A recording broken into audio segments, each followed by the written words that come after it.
as usual, I'm chaos when I'm making videos.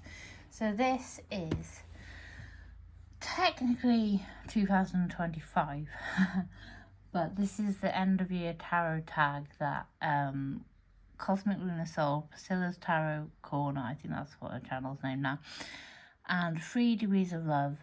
They did a tag with 7 questions at the end of the year. I just am only like responding to it now because I'm slow, basically. So there are 7 questions, and I wasn't sure I was going to do it, but then I watched Laura's video, Aquamarine Tarot. I think that might be the name of her channel, but I'll put the name properly in the description because I watched her video, which reminded me I actually wanted to do this. So the first question is what was my most used tarot deck? Now I had, like, Laura had said that she had a different answer for different tags because she couldn't remember exactly which one she used a lot. And I was trying to think, and I had to look on my Amazon list because obviously most of my decks are mass market. And I had to look on my Amazon list to look at the decks that I did buy this year, or well, in 2024. And be like, well, which one of them did I use the most? And I did figure out which one. Basically, I used the most because I got it in March, I think it was February or March, because I got the Shadowland Tarot around the same time, but I started using this and it has a small guidebook. It's Wiser Books, Harper and Stillwell. But it's a very, very nice deck. There are the backs. Again, it's a mass market deck. I don't know if it was ever an indie or not. It looks like little Polaroids, which is why I got it. And they are kind of the same size as little Polaroids. And it looks like vintage photography. So it's like Photoshop with vintage photography included. And it's just a really, really nice deck. And it has, oh, I love the carousel. I'm a carousel kind of girl.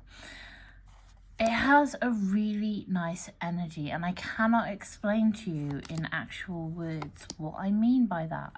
It just does. It has a nice energy, and even when I stopped using it for daily pulls, which I used it for quite a while with my readings, even then I kind of like had it around me, and I've used it to read for other people as well. So I had it around, like, look at that 10 of Cups. I had it around me for quite a while, which is why I would consider it my most used deck, because it was always, until I put it on the shelf beside me, it was always on the desk. So it was on the desk for months, like literally months. So this is my most used tarot deck. So it's not a fancy indie deck or anything, it's a mass market deck, but it has a very nice energy to it, like when you use it.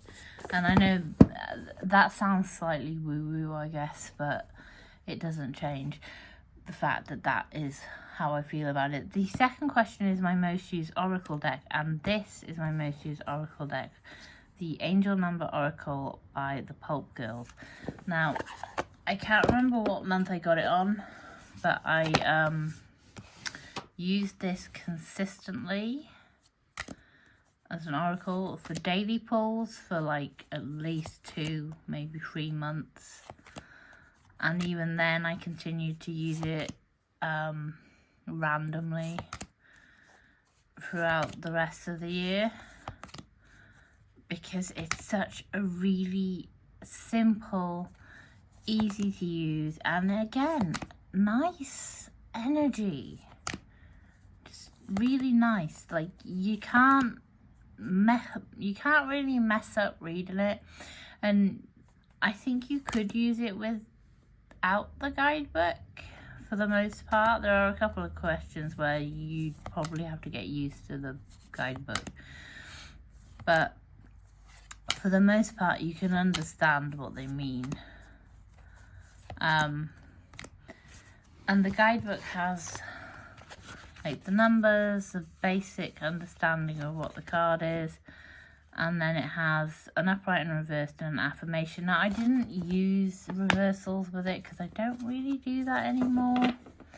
But what I did do was I would pick the card, and then later I'd have that idea in my head, and I could be able to tell which way the card was coming from, really. So that is my most used oracle. Now the third question is my biggest disappointments, and this is like a very conflicting kind of thing, because the biggest disappointment, I'm in agreement with Laura in being AI, which is hard because at the same time I have one deck that I got this year that is definitely AI. But at the time that I got it, I didn't really understand how bad AI is. And I'm going to show you the deck because, I mean, I have to show you, but this deck is really, really beautiful. And I'm not going to like show too much of it because like AI. But this is an example of AI. And I don't know how much AI was like you can tell in some of the images that it looks AI, but then in others you don't really know how much they've adapted them. Like the person who, the artist was a graphic designer. So they've obviously used it, but I don't really know at what level. Like if they did just feed it all in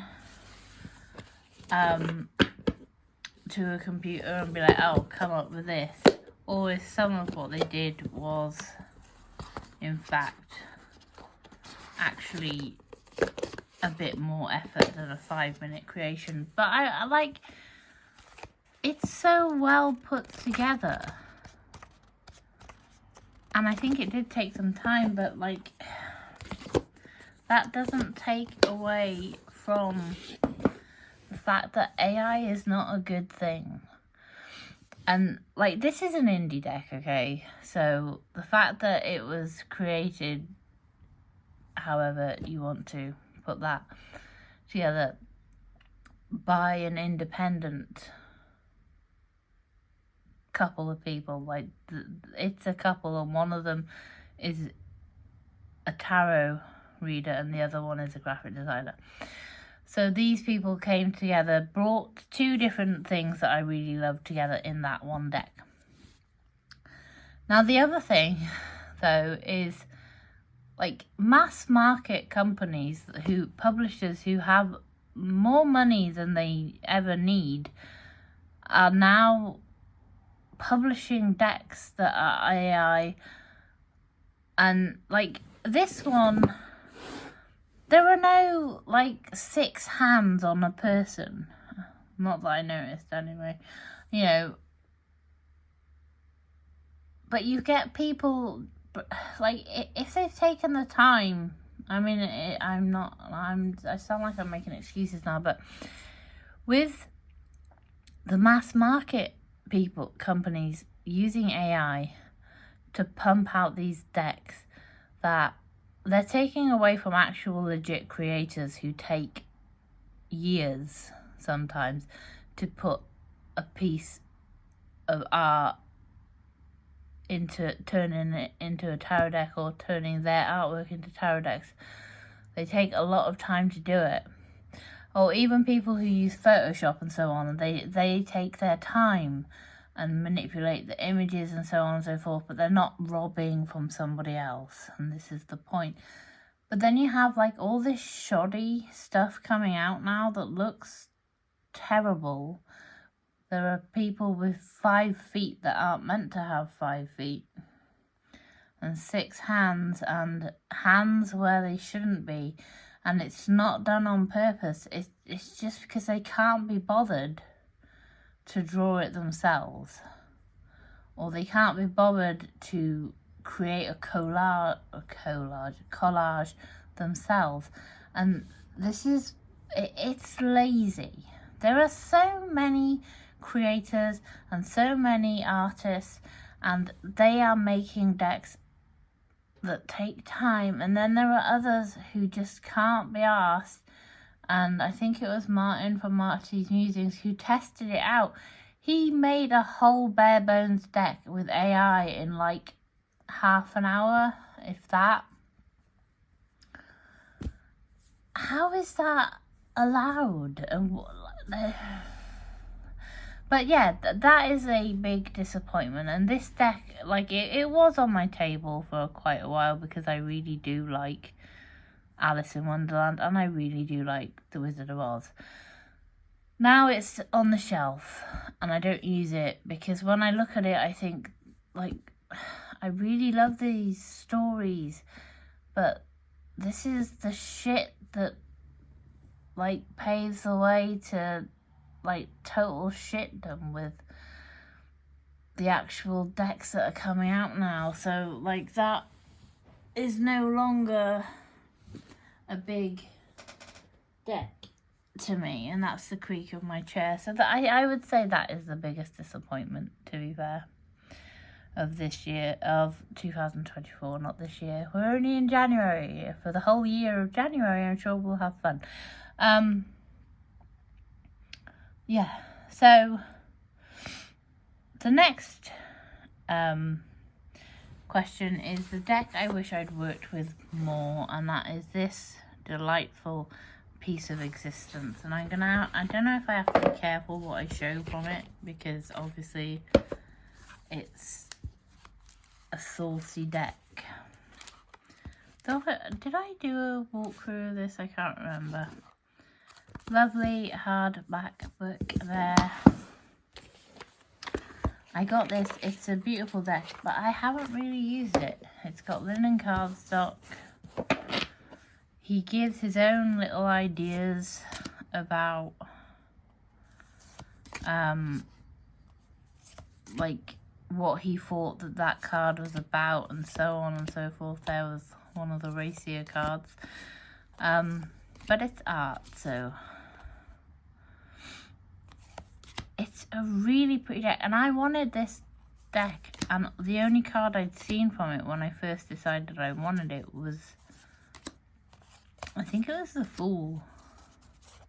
It was the Fool. I hopefully will come across the Fool in just our little look here, but if not, I will search for it. It's got, the cardstock is kind of thin, but it's linen, so it feels nice. And the artwork is nice. If you like a Rider-Waite-Smith deck, so this is totally it.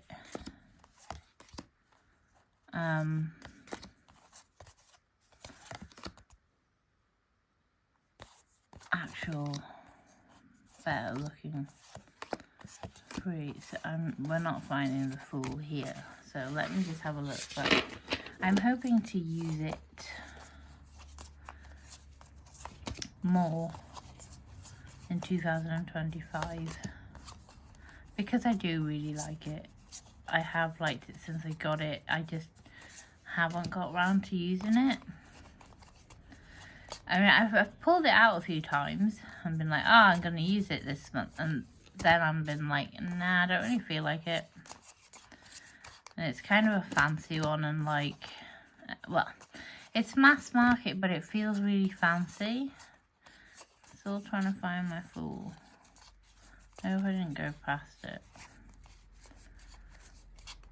But it's not like the kind of deck that I feel like I can use, for example, for daily pulls for like Instagram, because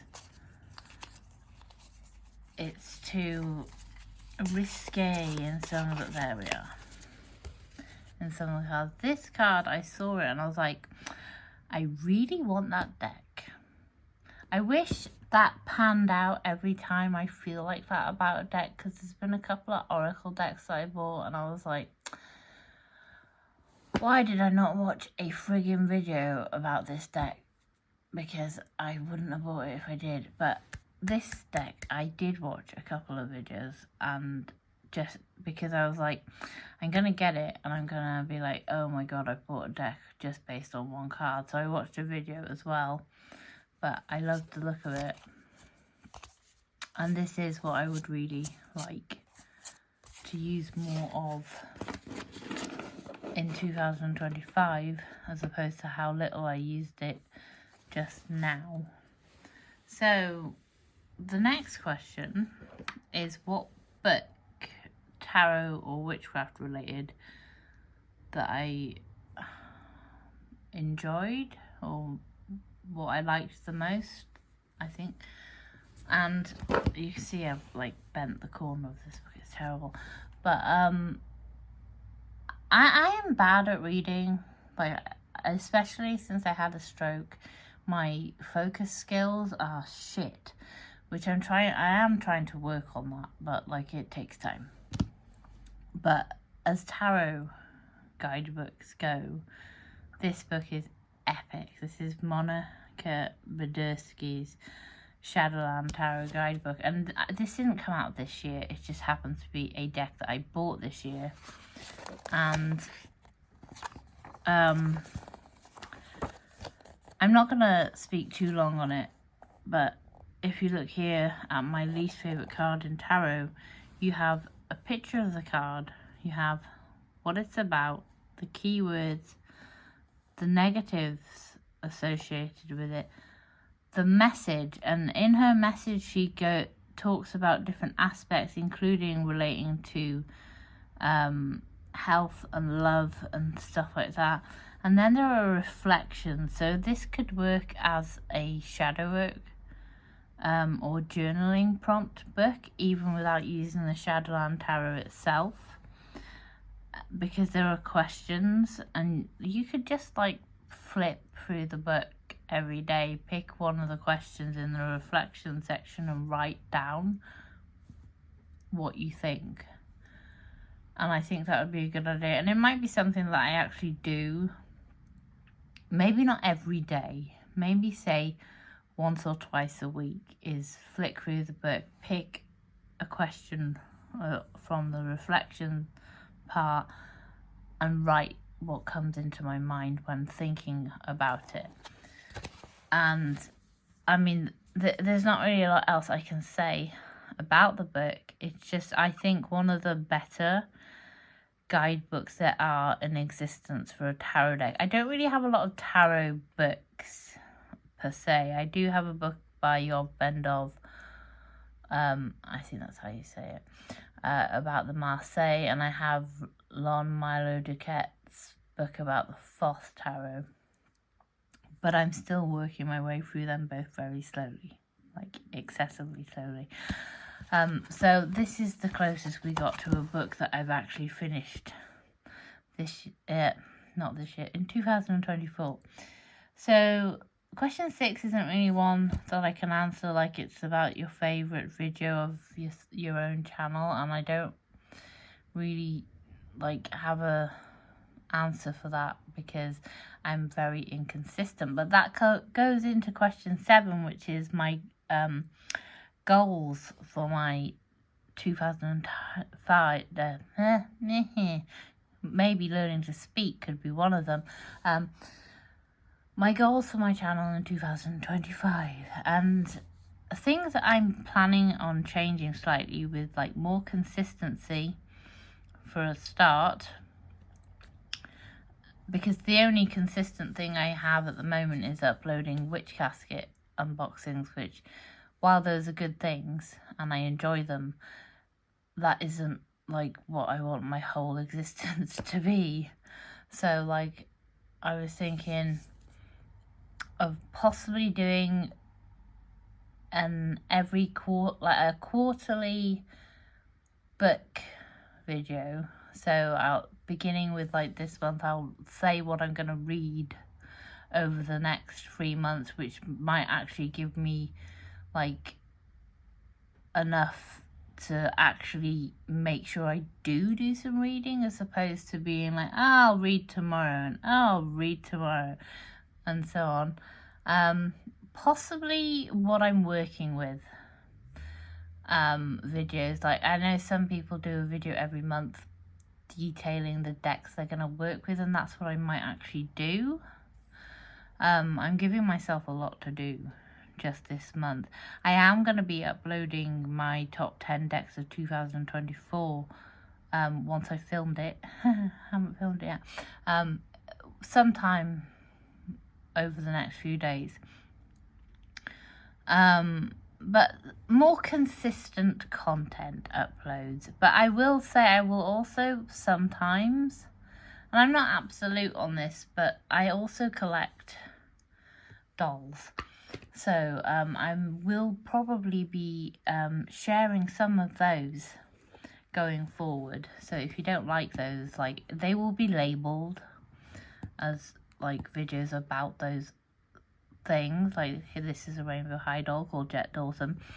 So if I'm doing a video about a doll, I will just, it will say, so if you're not into dolls, then don't click on that video and watch it. But if you are, then watch it. And I also have these delightful, expensive Blythe creatures, and Monster High and vintage My Little Pony too. So there will be a mixture of things. So I'm not pigeonholing myself anymore. I'm going to share all the things I like, and possibly more witchcraft content. We'll see how I go. Let's not run before I can walk, kind of thing. But that is my VR to my lovely friends. And I hope you haven't got bored listening to me prattle on, and maybe you want to do this VR as well. I'm sure other people have more interesting content for this VR, whereas me, I'm just, yeah, mass market girl. I mean, I do have a few indie decks. They're probably more flip throughs, to be fair, because I do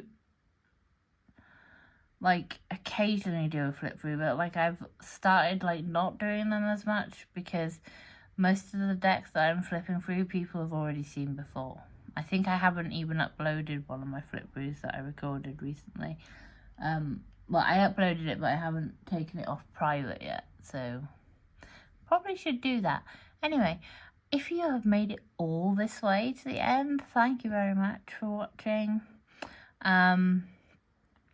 And as they say, I'll see you in the next one.